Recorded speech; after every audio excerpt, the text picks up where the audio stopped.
হরে কৃষ্ণ। জাতি ধর্ম বর্ণ নির্বিশেষে ভগবান জগন্নাথ সবাইকে গ্রহণ করেন। যদি কেউ একবার হাত উঁচু করে বলে, হে পরম প্রিয় প্রভু জগন্নাথ, আজ থেকে আমি তোমার হলাম, তখনই তিনি তাকে গ্রহণ করেন। এইরকমই একটা দৃষ্টান্ত আমরা আজকে আমাদের নাটকের মাধ্যমে প্রস্তুত করার চেষ্টা করছি। আর এই গল্প কোনো কাল্পনিক নয়, সম্পূর্ণ সত্য। 17 দশকের শুরুর দিকে যখন ভারতে মুঘলদের শাসন চলছিল, সেই সময় মুঘল সম্রাট জাহাঙ্গীরের অধীনে লাল বেগ, যার আরেক নাম কুলি খাঁ, সুবেদার হিসেবে কাজ করত। সম্রাট জাহাঙ্গীর সমস্ত হিন্দু মন্দির আক্রমণ করে সেগুলি নষ্ট করার পরিকল্পনা করলে লাল বেগকে নির্দেশ দেয় বাংলা এবং উৎকল দেশ, যা এখন উড়িষ্যা নামে পরিচিত, সেখানে যেতে এবং উড়িষ্যার পুরী মন্দিরের উপর আক্রমণ করে সেটা ভেঙে ফেলতে। সম্রাট জাহাঙ্গীরের আদেশ পেয়ে লাল বেগ পুরীর উদ্দেশ্যে রওনা দেয় সমস্ত সৈন্য সামন্ত নিয়ে। যখন তারা দণ্ড মুকুন্দপুর গ্রামের উপর দিয়ে পার হচ্ছিলেন, তখনই সেই ঐতিহাসিক ঘটনার সূচনা হয়।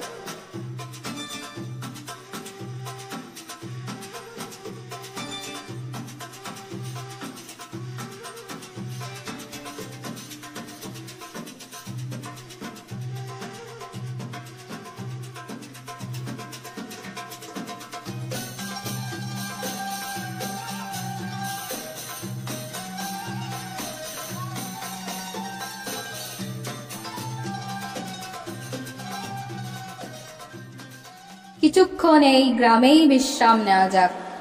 ইনশাআল্লাহ হুজুর, এটা খুব ভালো প্রস্তাব দিয়েছেন আপনি। কত সুন্দর এই গ্রামটা, সবুজ গাছপালা, পাশেই পুকুর এবং তাতে সুন্দর সুন্দর পদ্ম ফুল ফুটে আছে। হ্যাঁ জাহাপনা। সেই সময় লাল বেগের একজন মহিলা বিধবা ব্রাহ্মণের উপর নজর পড়ে, যে তখন স্নান করছিল সেই পুকুরেই। আহা, কিন্তু সব থেকে সুন্দর সেই পদ্মটাকে লাগছে, যে ওই পুকুরে স্নান করছে। সুবহানাল্লাহ, এখন থেকে সে শুধু আমারই হবে। কিন্তু আমাদের তো মন্দিরে আক্রমণ করার কথা ছিল, সেটার কি হবে? সেই সুন্দরীর আক্রমণ বেশি শক্তিশালী এই লাল বেগের উপর, তাই আগে সেই যুদ্ধটা জিতে আসি, পরে মন্দির আক্রমণের কথা ভাবছি। যথারীতি লাল বেগ সেই বিধবা মহিলাকে জোর করে ধরে নিয়ে আসে। ছেড়ে দে, ছেড়ে দে আমায়, যৌবন মৃচ্ছ আসল কথা, ছেড়ে দে আমায়। ভগবানের ভয় নেই তোর? ভগবান? তোমার ভগবানকে খুব তাড়াতাড়ি আমি আমার তরবারি দ্বারা আক্রমণ করব। হে সুন্দরী রমণী, লাল বেগ তোমাকে নিজে রানী বানাতে চায়। আমার প্রস্তাব স্বীকার কর, এর থেকে ভালো প্রস্তাব আর কেউ কখনো দেবে না তোমায়। কি? তোর সমস্ত টাকা পয়সা কোনোদিন এক পতিব্রতা নারীকে কিনতে পারবে না। জানো তুমি কার সাথে কথা বলছো? বাংলা এবং এই উৎকলের সুবেদার আমি, সম্রাট জাহাঙ্গীরের খাস লোক। আমাকে না বলার পরিণতি কি হবে সেটা জানো? হ্যাঁ জানি, কিন্তু তোর তরবারি আমার পতিব্রতা ধর্মকে নাশ করতে পারবে না।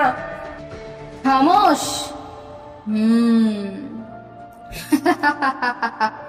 আমি অবাক হচ্ছি এই দেখে যে একটা হরিণ সামনে সিংহকে দেখেও ভয় পাচ্ছে না। দেখো, আমি কখনো কারো কাছে না শুনিনি। তুমি কি সত্যিই ভাবো তোমার কাছে অন্য কোনো রাস্তা আছে? অনেক তর্ক বিতর্কের পর ললিতা সেই বিধবা ব্রাহ্মণী লাল বেগকে হ্যাঁ বলে, কিন্তু একটা শর্তে।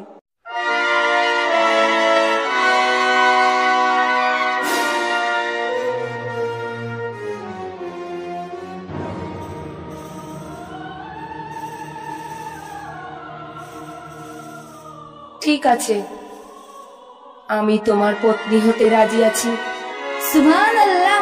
কিন্তু আমার একটা শর্ত আছে। এই লাল বেগ কথা দিচ্ছে যে সে তোমার সমস্ত শর্ত পূরণ করবে। আমার বেগমের জন্য সব করতে রাজি আমি। তাহলে কথা দাও যে তুমি আর কখনো কোনো হিন্দু মন্দির বা কোনো ব্রাহ্মণের ঘরে আক্রমণ করবে না।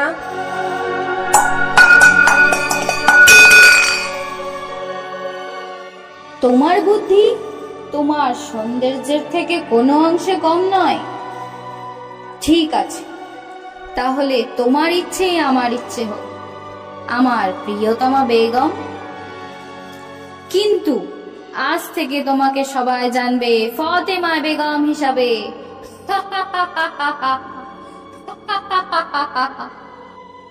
তুমি আমার নাম বদলাতে পারো, কিন্তু তুমি জগন্নাথের প্রতি আমার যে শ্রদ্ধা ও ভক্তি তা কখনো বদলাতে পারবে না। হ্যাঁ, কিন্তু তোমাকে আমার সন্তানের জন্ম দিতে হবে, যার নাম হবে শালবেগ।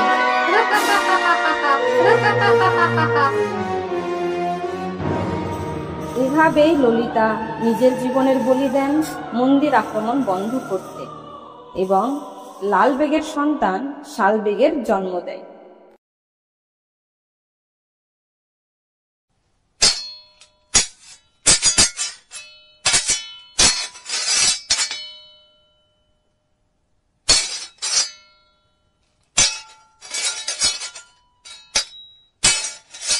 শালবেগ, তুমি খুব ভালো করছো, কিন্তু সাবধানে আব্বাজান, আমার তরবারি খুব তাড়াতাড়ি তোমায় হারিয়ে দেবে। খুব ভালো করছো পুত্র, যেমন বাপ তেমন তার বেটা। লাল বেগ একটা যুদ্ধে মারা যায় এবং তার মধ্যেই শালবেগের যুদ্ধ শিক্ষা সমাপ্ত হয় এবং সে সৈন্যদের পরিচালনা করে গজপতি রাজাদের বিরুদ্ধে, যাতে পুনরায় মুঘল সাম্রাজ্যের স্থাপন হয়। এইরকমই একটা যুদ্ধে শালবেগ অনেক গভীরভাবে আহত হয় এবং তাকে অন্যান্য সৈনিকেরা সাবধানে মহলে ফিরে নিয়ে আসে। সরে যাও, সরে যাও, শালবেগ আহত হয়েছে, সরে যাও, সরে যাও।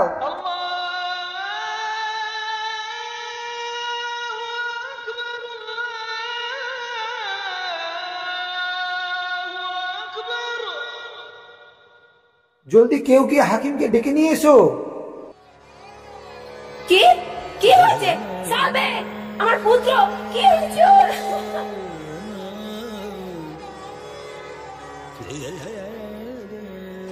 অনেক দিন পার হয়ে যায়, কিন্তু ভালো হবার কোন লক্ষণ শালবেগের মধ্যে দেখা যায় না, আর শরীরের ব্যথা দিন দিন বাড়তেই থাকে।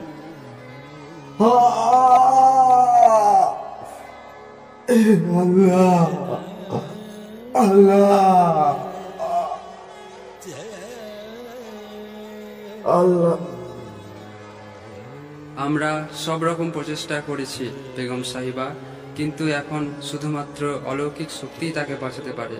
আল্লাহই একমাত্র ভরসা এখন।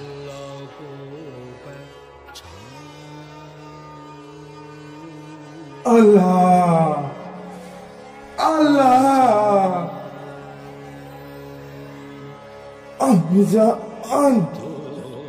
আমার মনে হয় মৃত্যু আমার নিকটে চলে এসেছে। এই ব্যথা আমার সহ্যের বাইরে চলে গেছে। আমি জান,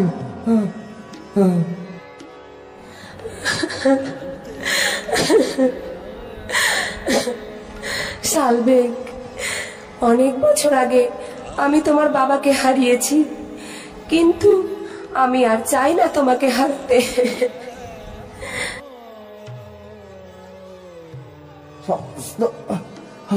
হাকিমেরা জবাব দিয়ে দিয়েছে। আমি জান, আর আমিও বাঁচার আশা হারিয়ে ফেলেছি। আল্লাহ, আল্লাহ। তাকলিয়া, শোনো শালবেগ, জন্ম মৃত্যু একমাত্র উপরওয়ালার হাতে। যখন সমস্ত রাস্তা বন্ধ হয়ে যায় তখন একমাত্র ওনার উপর ভরসা করা ছাড়া যে আমাদের আর কোনো উপায় থাকে না। শালবেগ, ভগবান শ্রীকৃষ্ণের নাম উচ্চারণ করো। তিনি সমস্ত দেবতাদের পরম ঈশ্বর। তিনি একমাত্র সমস্ত কষ্ট থেকে আমাদেরকে রক্ষা করতে পারবেন। তুমি শুধুমাত্র তার চরণেই শরণ নাও, শ্রদ্ধা ও ভক্তিভাব নিয়ে। তাহলে দেখবে তোমার শরীরের সমস্ত ব্যথা, বেদনা এবং ঘা সব ভালো হয়ে গেছে। তুমি একই কথা বলছো আমি জান? কিভাবে এ কথা বলছো? কৃষ্ণ তো হিন্দুদের দেবতা, আর একজন সচ্চা মুসলিম হয়ে তুমি আমাকে কিভাবে এ কথা বলতে পারছো? শালবেগের এই প্রশ্নের উত্তরে তখন তার মা তাকে সমস্ত কথা খুলে বলে। কোন পরিস্থিতিতে সে তার বাবাকে বিয়ে করে এবং একজন ব্রাহ্মণী হওয়া সত্ত্বেও তাকে ইসলামকে কবুল করতে হয়, কিন্তু তারপরেও ভগবান জগন্নাথের প্রতি তার ভক্তি ও শ্রদ্ধা কোনো অংশে কমেনি। আমার প্রিয় পুত্র শালবেগ, তাই তুমি তোমার সমস্ত চিন্তা ও দুবিধা ভুলে গিয়ে দয়া করে কৃষ্ণের ওপর মন লাগাও। যদিও আমার কোনো আশা নেই, আর তোমার কৃষ্ণের ওপরও কোনো বিশ্বাস নেই, কিন্তু আমার পুরো বিশ্বাস আছে তোমার ভালোবাসার উপর। আমি জানি তুমি যেটাই বলবে সেটা আমার ভালোর জন্যই বলবে, তাই আমি তোমার কথা পালন করব। আমি জানি। হ্যাঁ, অবশ্যই 12 দিনের মধ্যেই কৃষ্ণ আমাদের প্রার্থনায় সাড়া দিবে, আর যদি তা না হয় আমরা দুজনেই প্রাণ ত্যাগ করব। মায়ের কথা শুনে তারপর শালবেগ পূর্ণ মনোযোগ সহকারে ভগবান শ্রীকৃষ্ণের নাম উচ্চারণ করতে শুরু করে, যেমন ভাবে এক ব্যক্তি মাঝ সমুদ্রে ডুবে যাওয়ার মুহূর্তে নৌকার আশ্রয় নেয়। কৃষ্ণ কৃষ্ণ কৃষ্ণ কৃষ্ণ কৃষ্ণ। এভাবেই 12 দিন প্রায় হতে চলল, কিন্তু শালবেগের ব্যথার কোনো উপশম হলো না। ও কৃষ্ণ, আমি আর আমার পুত্রের এই কষ্ট দেখতে পারছি না। হে জগন্নাথ ভগবান, তুমি তো হাজারো লোকের উদ্ধার করেছো। হে জগবন্ধু, তুমি কি আমাদের অবস্থা বুঝতে পারছো না? তোমার কৃপা দৃষ্টি আমাদের উপর দাও হে নাথ। তুমি ছাড়া যে এখন আর কোনো ভরসা নেই, আমাদের কোনো ভরসা নেই।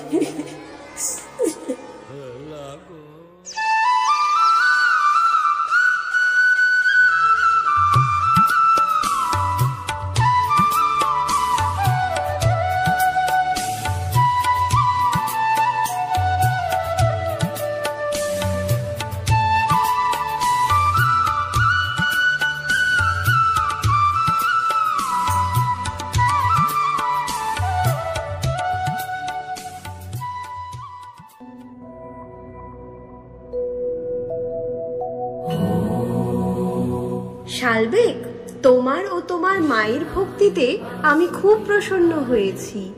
এইটা আমি তোমার সারা শরীরে লাগিয়ে দিচ্ছি, তাহলে দেখবে যে সমস্ত ব্যথা দূর হয়ে গেছে।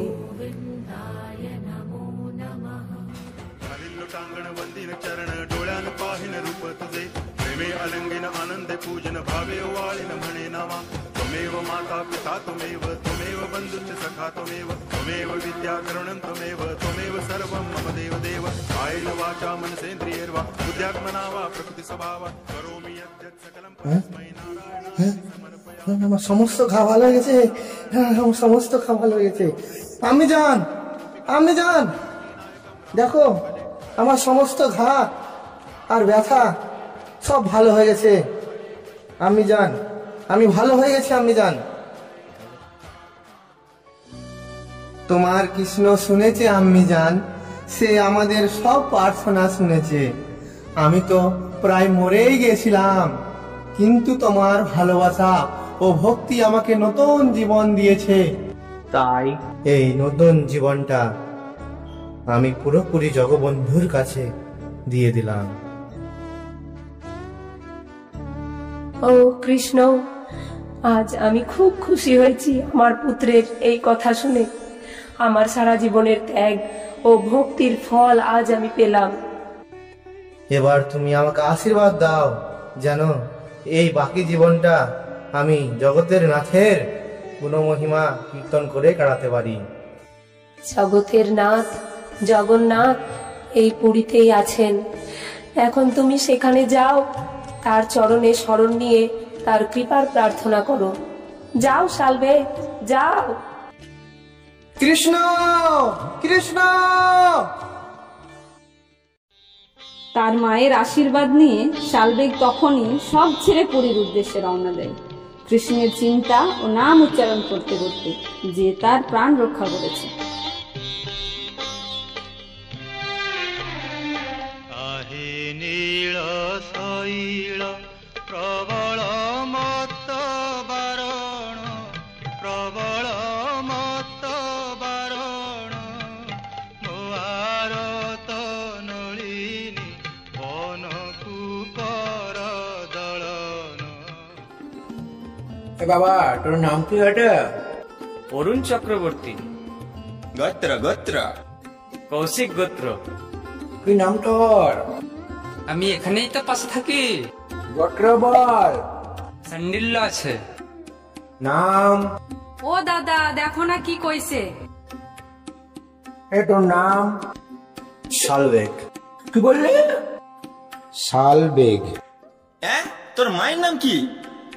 ফাতেমা বেগম। আরে এটা জমন বটে, আটকা আটকা ওরে। এই তুই জানি না তুই মুসলিম আছিস আর এখানে তোর প্রবেশ নিষেধ আছে? আমি অনেক দূর থেকে এসেছি। তুই দেখিস না এখানে লেখা অহিন্দু প্রবেশ মানা আছে? কিন্তু আমি অনেক দূর থেকে এসেছি। লেখছো মাংসারি লোক বটে। যা যা, চলে যা এখান থেকে। দয়া করে একবার ঢুকতে দিন। এই যা রে, চল তো এখান থেকে। পুরীতে প্রবেশ করতে না পেয়ে শালবেগ নিজের হৃদয়ের ব্যথা ও বিরহ গানের মাধ্যমে জগন্নাথের কাছে প্রকাশ করত।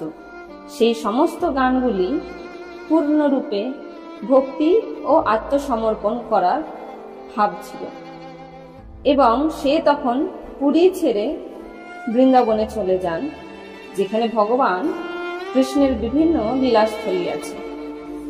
বৃন্দাবনে গিয়ে শালবেগ অপেক্ষা করতে থাকে কখন রথের সময় আসবে, যখন সে আবার তার ইষ্টদেব জগন্নাথ দেবের দর্শন পাবে, যে সময় জগন্নাথ দেব মন্দির ছেড়ে বাইরে বেরিয়ে আসে। जीवन में प्राण हो तो जाऊं वृंदावन, जीवन में प्राण हो तो जाऊं वृंदावन, दर्शन करूंगा जाके श्री मधुसूदन, दर्शन करूंगा जाके श्री मधुसूदन, जीवन में प्राण हो तो जाऊं वृंदावन, जीवन में प्राण हो तो जाऊं वृंदावन।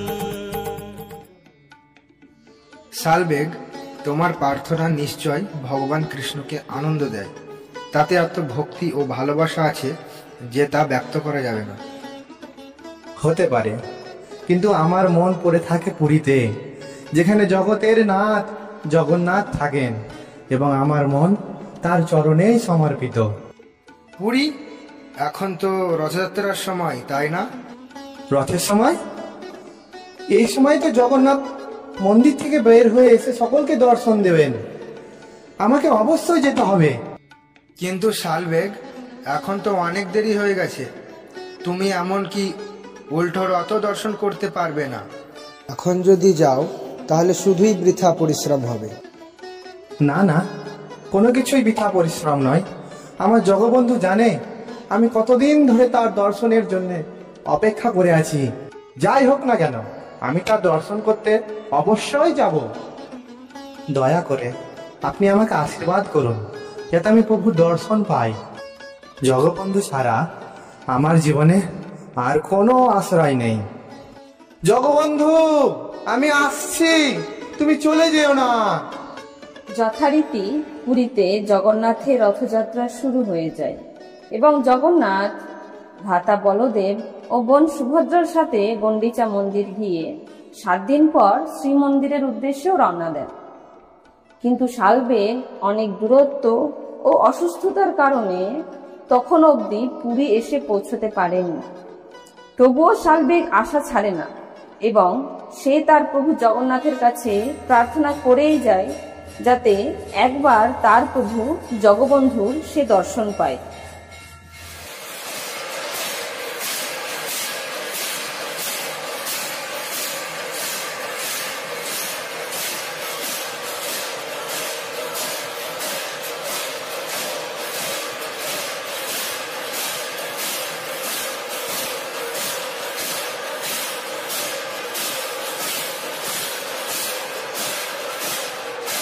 জয় জগন্নাথ, জয় জগন্নাথ, জয় জগন্নাথ, জয় জগন্নাথ। আরে কালিয়া, কার লাগি দাঁড়ালি বটে? চল, না চলে লক্ষ্মী লক্ষ্মী জবাব দিবি। চল চল রে কালিয়া। বসে পড়ে সবাই, কালিয়া আজ এখানে বনভোজন করার ইচ্ছা। মনে হয় আমাদের কালিয়ার কারোর ওপর বিশেষ কৃপা করার ইচ্ছা হয়েছে। চল তাহলে দেখি কে সেই ভক্ত যার জন্য আমাদের কালিয়া রাস্তা দাঁড়িয়ে গেছে।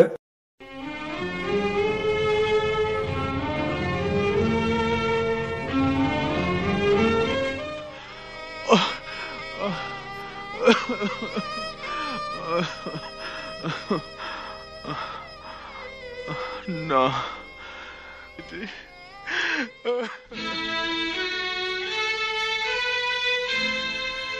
জগবন্ধু হে,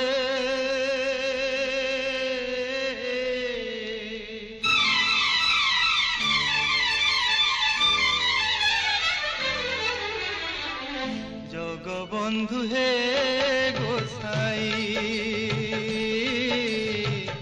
জগবন্ধু হে গোসাই, তুম্ভ শ্রী চরণ বিনু অনগতি নাহি, তুম্ভ শ্রী চরণ বিনু অনগতি নাহি, জগবন্ধু হে গোসাই, জগবন্ধু হে গোসাই। জগবন্ধু, জগবন্ধু, তুমি আমার মতো হদমের জন্য দাঁড়িয়ে আছো। আমি এতদিন রোদ ঝড় বৃষ্টির মধ্যে দিয়ে এসেছি। তুমি কত কৃপালু প্রভু, এই ম্লেচ্ছের জন্য শ্রী মন্দিরের ঐশ্বর্যময় সেবা বাদ দিয়ে রাস্তায় দাঁড়িয়ে আছো। হে নাথ, জগবন্ধু। আরে আরে, ধর ধর, পড়ে গেল পড়ে গেল। এই দেখ রে, শুধুমাত্র এই ব্যক্তির প্রার্থনা শুনে রথ চলতে শুরু করেছে। নিশ্চয় তাহলে কালিয়া তার এই ভক্তের জন্যই অপেক্ষা করছিল এতদিন। জয় জগন্নাথ, জয় জগন্নাথ, জয় জগন্নাথ, জয় জগন্নাথ। এভাবেই জগন্নাথের সেই প্রিয় ভক্ত তার প্রভুর সাথে মিলিত হবার পরে দেহত্যাগ করে দেয়। আজও রথযাত্রার সেই রাস্তায় ভক্ত শালবেগের সমাধি দেখা যায়, যেখানে সে দেহত্যাগ করেছিল। এবং এখনো রথযাত্রার সময় শ্রী সমাধির কাছে জগন্নাথের রথ দাঁড়ায় ও ভগবানের প্রসাদী মালা তাকে দেওয়া হয়। যুগ যুগ ধরে এভাবেই ভগবান জগন্নাথ দেব তার বহু ভক্তের সঙ্গে লীলাবিলাস করেন, যা ইতিহাসে অমর গাথা হিসাবে রয়ে গেছে।